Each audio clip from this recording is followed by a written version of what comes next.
Hey guys, welcome back to the channel once again. My name's Nick, and today I'm finishing off my Final Destination series with part 5. We made it to the end of the road.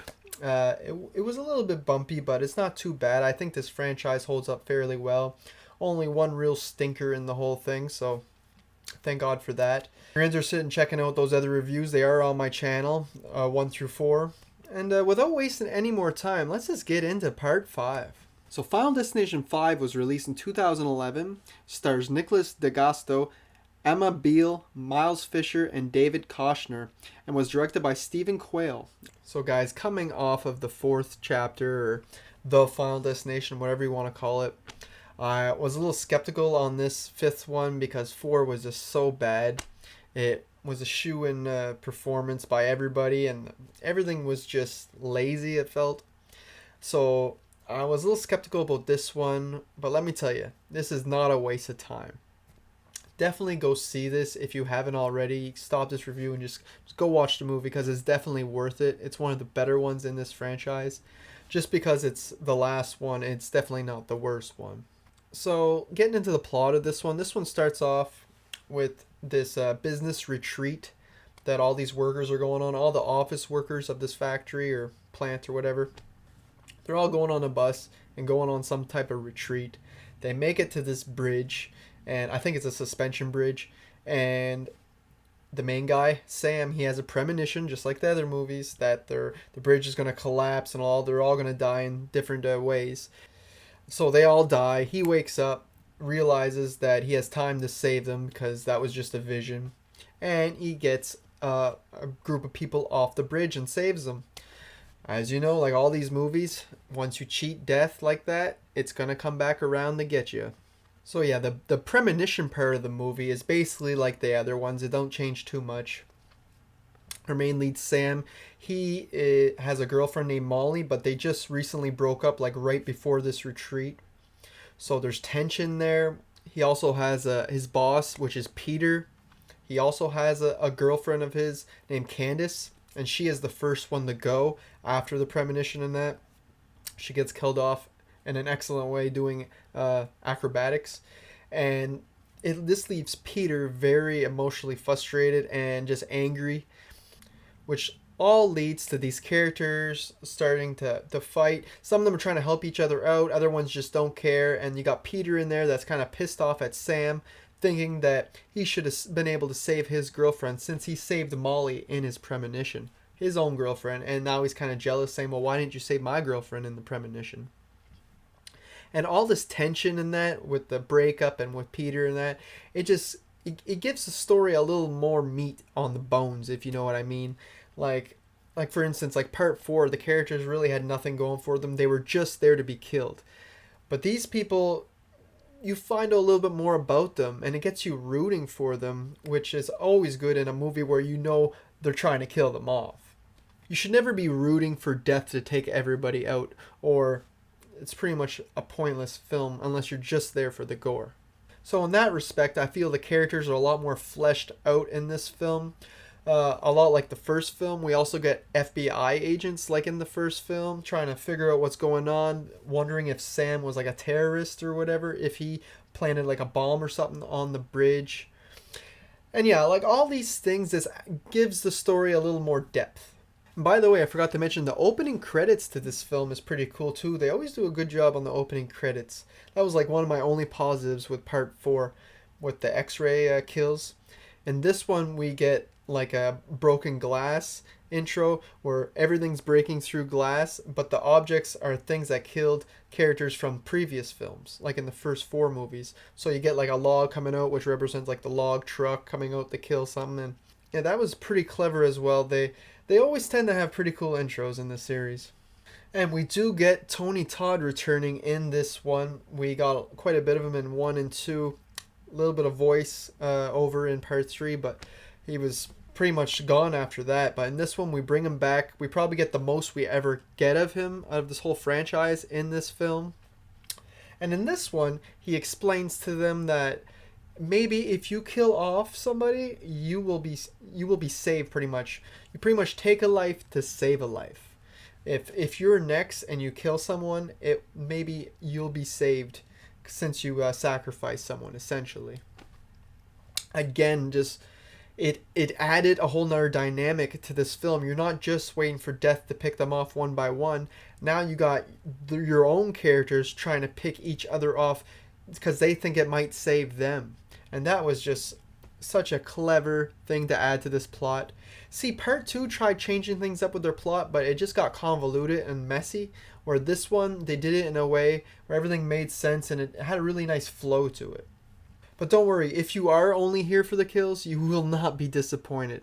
This may have the best group of kills. If you're talking about like overall movie, they're all pretty top notch.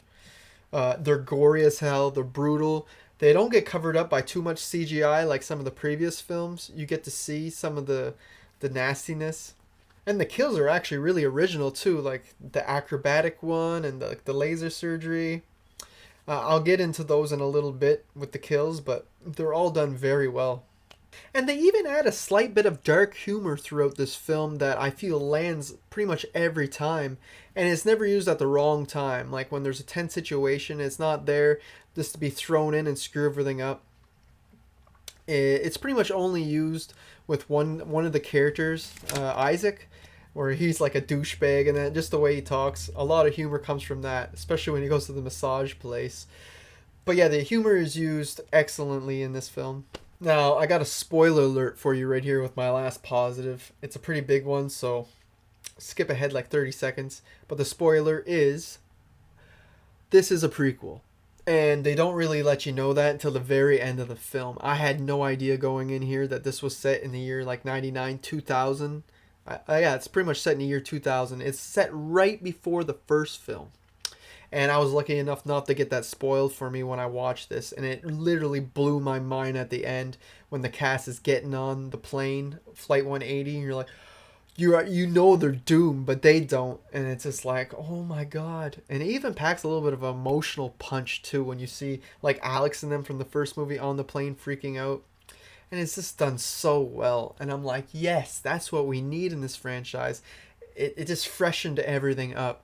The only thing about that twist, maybe after multiple times of seeing this film, it might not hit as hard.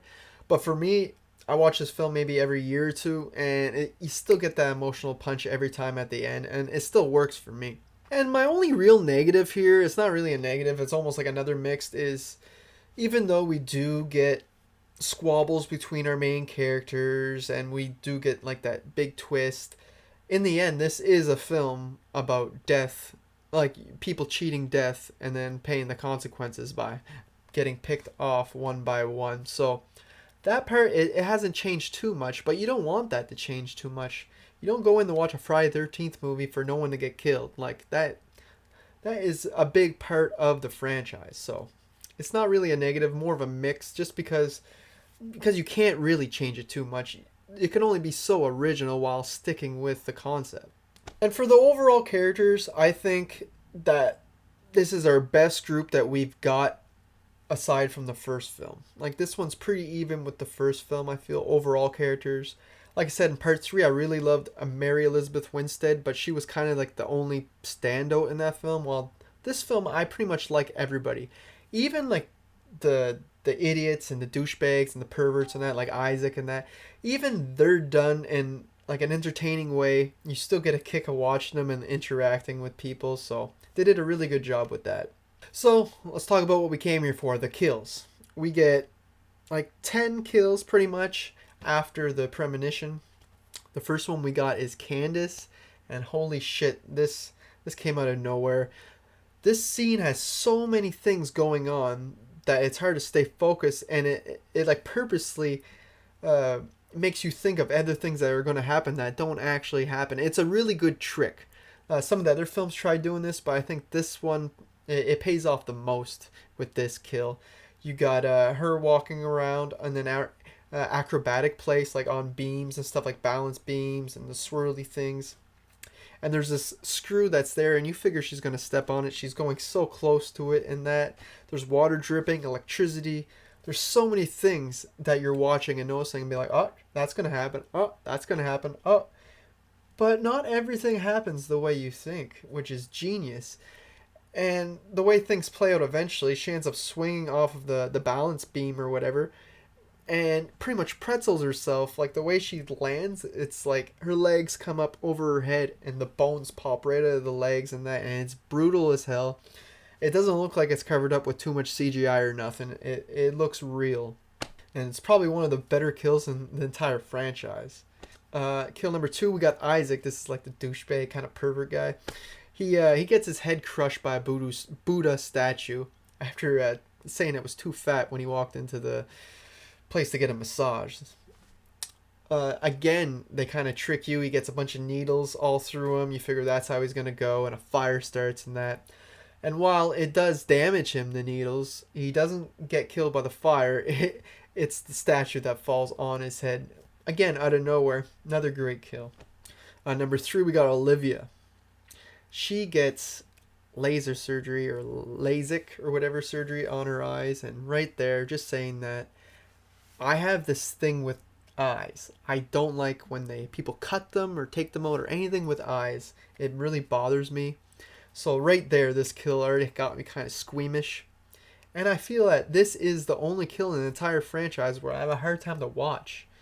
Which is funny because it's not even that gory or anything. It's just the thought. The thought of stuff happening with eyes, I can't stand it myself. The machine screws up in that, and eventually she gets the laser for the eye surgery, like going all over her eye and burning it. And she has her hand up, it burns through her hand. But that doesn't really kill her. She eventually dies by falling out the window down to her death, down so many stories, onto a car. And it all ends with her eyeball like rolling out of her eye and rolling down the parking lot, which was pretty funny. Next up, we got Roy. He is like the asshole at the job site. He works in like the more construction part, the more industrial part, not the offices where the rest of these characters stay. He's downstairs. And one of the head ones, Nathan, I think his name is, he's always getting shit by this Roy guy, and Roy guy's always giving him a hard time.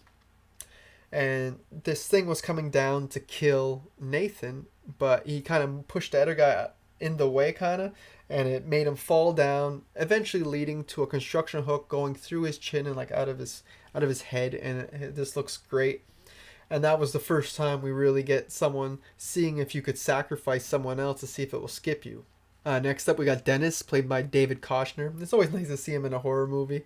The guy from Anchorman and that. He's in Krampus. He's in Scouts and the Apocalypse or whatever it's called. The Scouts and the Zombie movie. And now he's in this. It's like, man, he's making quite the impression in the horror genre. For a comedian, anyway. He ends up coming in real quick, and it's kind of out of nowhere. A wrench gets caught in something and goes flying, and it goes right in his head.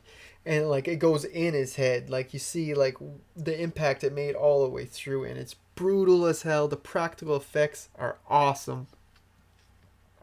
It's kind of reminiscent of Sean William Scott's death in the first film by the train tracks, where that piece of metal comes up and kind of gets him, or even the girl at the bus. It just kind of like out of nowhere, and it happens real quick. Next up, we got just a regular death by Agent Block. He gets shot by Peter. It's not a bad death. It wasn't meant to be gory or anything like that. It was meant to move the plot forward. So, and then we get Peter's death, where he's stabbed in the back with like a skewer or something. It's like 3 metal parts on a. It's pretty much like a big ass thing you stick in the side of your corn. You know what I mean? But yeah, he gets that impaled right in the back, out the front. And you got like the 3 metal things, which is kind of reminiscent of how he died on the bridge in the Premonition. He gets a bunch of like tie rods or whatever, big metal pipes going through him. And then we got the 2 weeks later, which is the spoiler alert with the. And the very last one, the 10th kill, is Nathan himself. It comes back to him. Or it doesn't really come back to him. They explain that the Roy guy that he sacrificed, or he got to die instead of him, was already going to die anyway, so it didn't really count. And he ends up getting part of the plane going through the roof and crushing him to his death. So those are all the kills. There's not really any bad ones. Even the guy getting shot, that's not death. That was like Peter killing them. So I can understand why there's no gore in that for that. So really, this is the most consistent in the kill department. So all in all, guys, I really enjoyed this entry in the franchise. It definitely ended on a strong note, even though I think we're getting a sequel in the future here. I heard it was going to be about the ambulance drivers throughout all these films, which is another interesting take. But yeah, this was a great entry, great kills, great characters, great little twist throughout. You get more Tony Todd than ever, and yeah, it's a great film. I'm gonna have to give it an 8 out of 10. It's rare that these late entries get this high of a score, especially after a dud like Part 4, but they really brought back the quality in this one.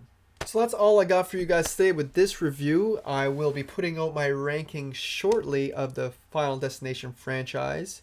Let me know down below what you think of Part 5. Did you enjoy it? Did you like the twist? Or have you seen it yet? Let me know all that down below in the comments. And I'll see you guys next time. Thanks for watching.